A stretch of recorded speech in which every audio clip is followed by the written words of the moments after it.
So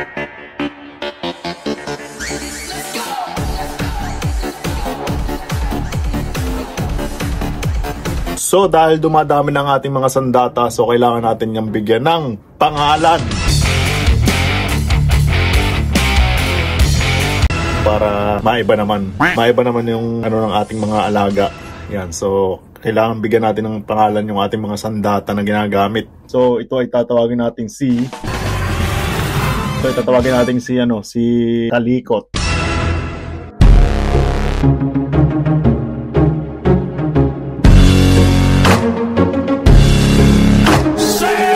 Kalikot kasi siya kapag hindi mo siya hawak, or kapag buhay siya tapos hindi mo siya hawak, gaganyan-ganyan siya.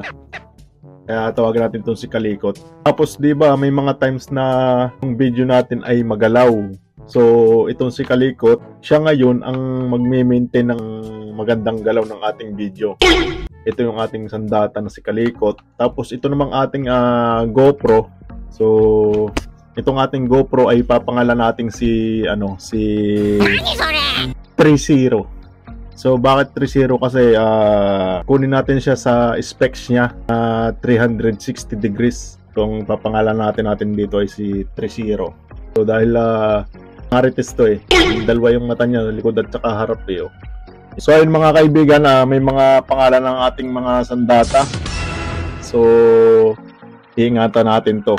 Yan. Ibinili ko na rin nga pala ng sarili niyang bag si Kalikot para kahit saan ko siya dalhin, i-safe siya.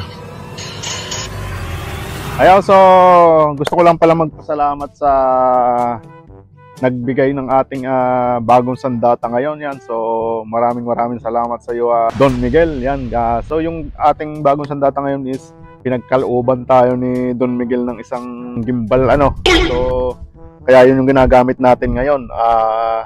Maraming salamat sa iyo, Don Miguel. Ayan, so kuya, thank you very much. Ayan, so meron na tayong bagong magagamit na sandata dito sa ating mundo ng vlogging. So malaking bagay itong gimbal na ito. Kasi yung mga video ko dati, sobrang galaw kapag nagbabike tayo. Siyempre wala naman tayong sasakyan dito na 4 wheels, kaya nagamit natin. So sobrang magalaw. Yeah, so maraming dumadaan dito. Siguro sa isip siguro nila ay naluloko na ako nagsasalita mag-isa dito. hindi nila alam na mayroon akong cellphone dito sa may sulok ko. Yeah, so ang kagandahan kasi dito sa gimbal natin, so kahit solo vlog ka lang, pwede. Kasi meron silang follow feature sa camera niya. Yan Yan ang ating DJI Osmo 3. Yan, so maraming salamat sa iyo, Don Miguel. Sobrang isang malaking regalo mo na to sa akin. Yan, so nakakatuwa naman kasi saan mo ipinagkaloob yung ganitong, alam ko na importante talaga to sa iyo kasi isa to sa mga collection mo, alam ko. Yan, so maraming salamat. Ayan, so makwento ko lang, so kaya nga pala ako na bigyan ni Don Miguel ng ating DJI gimbal. Nung minsan na nagkita kami, tinanong ako kung meron na daw ako na ginagamit na gimbal. So sabi ko, wala pa. So sabi niya, bibigyan daw niya ako ng sa mga collection niya ng equipment. So hindi ko nga in-expect na bibigyan talaga ako. Kaya nagkaroon tayo ngayon ng ating gagamitin na gimbal. So yun lang.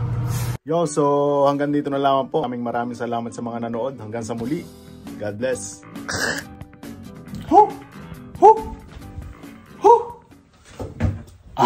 Doon ka humabol. Nandun.